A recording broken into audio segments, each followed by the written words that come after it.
Assalamu alaikum students. This is your 10th chapter in science by the name combustion and flame. Combustion and flame. It is very important chapter to learn. It is very informative chapter. Please try to grasp as maximum knowledge as you can from this chapter. So students, let us start the chapter. What is combustion and flame? What do you mean by combustion? Okay, here in this in the name of this chapter we have two titles. One is combustion, second is flame. Okay, what do you mean by combustion? Combustion means it is a process.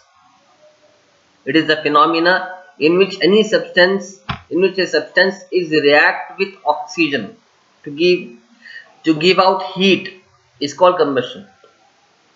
Any substance, if it is reacting with oxygen to give out the heat, to give out the high temperature, to give out the hotness is called combustion. Okay, तो बच्चों आपका ये 10th chapter है science subject में 8th standard के, जिसका नाम है कंबशन एंड फ्लेम। बच्चों ये बहुत इंपॉर्टेंट चैप्टर है और बहुत इंफॉर्मेटिव चैप्टर है। इसमें हमको बहुत कुछ सीखने को मिलेगा, बहुत कुछ पढ़ने को मिलेगा, बहुत कुछ समझने को मिलेगा। बच्चों ये चैप्टर में दो टाइटल्स हैं, एक है कंबशन, सेकंड है फ्लेम। ओके, दो टाइटल, दो वर्ड्स है, एक word combustion, second word flame. Combustion का मतलब क्या? कंबशन मतलब ये एक प्रोसेस है, ओके, एक फिनोमिना है, किसी भी चीज को ऑक्सीजन की मौजूदगी में ऑक्सीजन के साथ रिएक्ट करके, कोई भी चीज अगर ऑक्सीजन के साथ रिएक्ट कर ऑक्सीजन के साथ मिलकर हीट जनरेट करती है, गर्मी जनरेट करती है, टेम्परेचर जनरेट करती है, हॉटनेस जनरेट करती है, तो उस प्रोसेस को कंबशन कहते हैं। ओके, फॉर एग्जांपल, बहुत बेहतरीन एग्जांपल अगर आपको दूं तो आपके घरों में आप लकड़ी जलाते हो, पेपर जलाते हो, कपड़ा जलाते हो, वो लकड़ी हो, पेपर हो, कपड़ा हो, वो जलता क्यों है? इसलिए क्योंकि उसके अतराफ जो ऑक्सीजन है वो ऑक्सीजन के साथ रिएक्ट होकर हीट लिबरेट करता है। आप देखिए, जब भी आप लकड़ी जलाते हैं क्या होता है? गर्म धुआं निकलता है, आग निकलती है। आग क्या है? हीट है। आग क्या है? फायर क्या है? हीट है। आप पेपर जलाते हो, आग लग जाएगी, आग इज फायर। फायर का मतलब हीट, गर्मी। आप कपड़ा जलाते हो, आग लगेगी, आग का मतलब फायर, फायर का मतलब हीटनेस।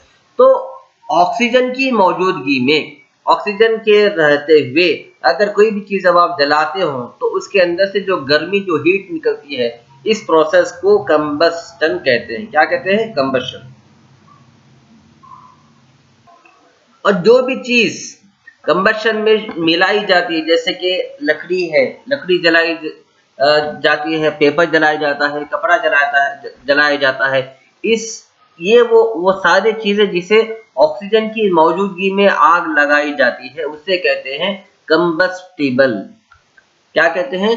Combustible. Combustible, COMBUSTIBLE, combustible substance. और उसे फ्यूल भी कह सकते हैं। क्या कह सकते हैं? Fuel, FUEL, fuel. अभी जो फ्यूल है, ये जो कंबस्टिबल सब्सटेंस है, ये सॉलिड भी हो सकता है, जैसे कि लकड़ी है, पेपर है, कपड़ा है। ये लिक्विड भी हो सकता है, जैसे कि केरोसिन ऑयल है, पेट्रोल है, केरोसिन, गैस का तेल है, पेट्रोल है, ये लिक्विड है। और उसके अलावा कंबस्टिबल फ्यूल गैस भी हो सकता है, जैसे कि CNG gas, LPG gas, liquid petroleum gas, CNG gas, combustible natural gas. So ये जलाई जाने वाली चीजें चाहे सॉलिड भी हो सकती हैं, ये जलाई जाने वाली चीजें बच्चों सॉलिड भी हो सकती हैं, लिक्विड भी हो सकती है और गैस भी हो सकती है। ओके, और यहाँ पे एक बात बहुत जरूरी है, कंबशन प्रोसेस के लिए, किसी भी चीज को जलाने के लिए ऑक्सीजन की मौजूदगी बहुत बहुत बहुत जरूरी है। ऑक्सीजन रहना बहुत जरूरी है। ऑक्सीजन के एब्सेंस में, अगर ऑक्सीजन ना हो तो कोई भी चीज नहीं जलाई जा सकती। उसका एक एक्सपेरिमेंट आप कर सकते हैं। एक मोमबत्ती लीजिए, एक कैंडल लीजिए, उस कैंडल को जलाइए और उस कैंडल को टेबल पे रखकर, ठीक है, टेबल पे रखकर 2 छोटे छोटे लकड़ी के स्टिक्स आजू अतराफ में रखिए, जैसे कि इस तरह से कैंडल के राइट साइड और कैंडल के लेफ्ट साइड। ओके, उस ये जो लकड़ी के स्टिक्स हैं, इस स्टिक्स के सहारे से इस कैंडल के ऊपर उल्टा करके एक ग्लास रखिए, ग्लास उल्टा करके रखिए, ठीक है। एक ग्लास उल्टा करके कैंडल को कवर कर दीजिए, किस ग्लास से कवर कर दीजिए, और उस ग्लास को इस लकड़ी के स्टिक्स के ऊपर रखिए। तो आप देखेंगे कि ग्लास रखने के बावजूद भी कैंडल अभी भी वही उसी तरह जल रही है। क्यों जल रही है? क्योंकि ग्लास के नीचे और टेबल के ऊपर जो थोड़ा सा गैप है, जो इस लकड़ियों की वजह से बना है, इस गैप के अंदर से ऑक्सीजन एंटर हो रहा है, और इस ऑक्सीजन और ये ऑक्सीजन ये कैंडल से रिएक्ट कर कैंडल बर्न हो रही है। अब अगर आपको ये देखना है कि ऑक्सीजन निकालने से क्या आग बुझ जाएगी, ये देखना अगर आप चाहते हैं, तो आप क्या करें, ये लकड़ी के छोटे स्टिक्स इसे निकाल दें और ग्लास डायरेक्टली टेबल पे उल्टा रख दें कैंडल के ऊपर। इस तरह से आप देखेंगे कि आहिस्ता आहिस्ता ये स्लोली जो है ये कैंडल बुझ जाएगी, बंद हो जाएगी, आग बुझ जाएगी, क्योंकि इसे ऑक्सीजन नहीं मिल रहा। तो हमें ये पता चला कि कोई भी चीज अगर जलाना हो या फिर कोई भी चीज जलना हो तो उसे ऑक्सीजन की रिक्वायरमेंट जरूरी होती है। अब थोड़े से क्वेश्चन है जो मैं आपसे करूंगा, इस पर आप गौर करें। क्या आपने कभी सोचा कि मैच स्टिक अपने आप से जलती क्यों नहीं है, और वो जलती कैसे है, बर्न कैसे हो? मैच स्टिक, काड़ी की डब्बी की जो काड़ी है, काड़ी की डब्बी हमारे घरों में होती है ना, हमारे घर में काड़ी की डब्बी, उस काड़ी की डब्बी की जो काड़ी है, जब तक आप उसे काड़ी की डब्बी पर रब नहीं करेंगे उसे आग नहीं लगेगी। क्या वजह, क्यों?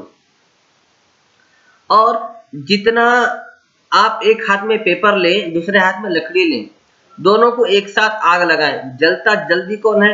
पेपर जल्दी जलेगा, लकड़ी देर से जलेगी। इसकी क्या वजह है? ठीक है, ये इसका रीजन क्या है? और केरोसिन ऑयल जो है, केरोसिन ऑयल अगर आप बॉटल में बॉटल में केरोसिन ऑयल बॉटल में रखें और बॉटल का ढक्कन टैप क्लोज करके रखें, तो उसे आग नहीं लगेगी, आग नहीं लगेगी।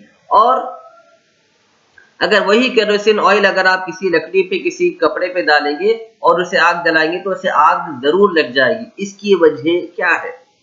जब केरोसिन से आग लगना हो तो फिर केरोसिन को ऑयल आग क्यों नहीं लगती? केरोसिन को आग क्यों नहीं पकड़ती? ओके। और दूसरी बात, लकड़ी को आप, और एक सवाल, लकड़ी को आप बगैर केरोसिन ऑयल के केरोसिन ऑयल डाले बगैर जलाने की कोशिश करें तो आप देखेंगे कि लकड़ी बहुत देर से जलेगी। वही अगर केरोसिन डाल के आप लकड़ी जलाने की कोशिश करेंगे तो आप देखेंगे बहुत जल्दी आग लगेगी। इसकी क्या वजह है? इसका क्या रीजन है? तो ये सारे सवाल के जवाब अगर आप देखेंगे तो आपको ये मालूम होगा कि हर एक चीज का अपना एक टेम्परेचर होता है। उस टेम्परेचर को वो टेम्परेचर जब उस सब्सटेंस में आया तभी उसे आग पकड़ेगी, जब तक उसे आग नहीं पकड़ेगी। इस टेम्परेचर को हम कहते हैं इग्निशन टेम्परेचर। वो temperature, the lowest temperature at which any substance catches fire, वो टेम्परेचर जिस पर कोई भी चीज आग पकड़ लेती है, उस टेम्परेचर को इग्निशन टेम्परेचर कहते हैं। पेपर की बात करेंगे तो वो टेम्परेचर जिसकी वजह से पेपर जलता है उसे इग्निशन टेम्परेचर ऑफ पेपर कहेंगे। और वो टेम्परेचर जिसपे लकड़ी जलना शुरू होगी, उस टेम्परेचर को इग्निशन टेम्परेचर ऑफ वुड कहेंगे। और वो टेम्परेचर जिसपे केरोसिन ऑयल जलना शुरू हो जाएगा, उस टेम्परेचर को ignition temperature of kerosene oil कहेंगे। हर एक चीज का अपना खुद का एक अलग टेम्परेचर होता है, अलग हीटनेस होती है। उस टेम्परेचर पर ही वो चीज आग पकड़ेगी। उससे कम टेम्परेचर पर वो चीज आग नहीं पकड़ेगी, चाहे ऑक्सीजन हो तब भी या ना हो तब भी। ऑक्सीजन अगर नहीं है तो आग पकड़ने का तो सवाल ही पैदा नहीं होता। ऑक्सीजन के रहने के बाद भी हर चीज का अपना एक अलग टेम्परेचर होता है। जिस तरह लकड़ी है जल्दी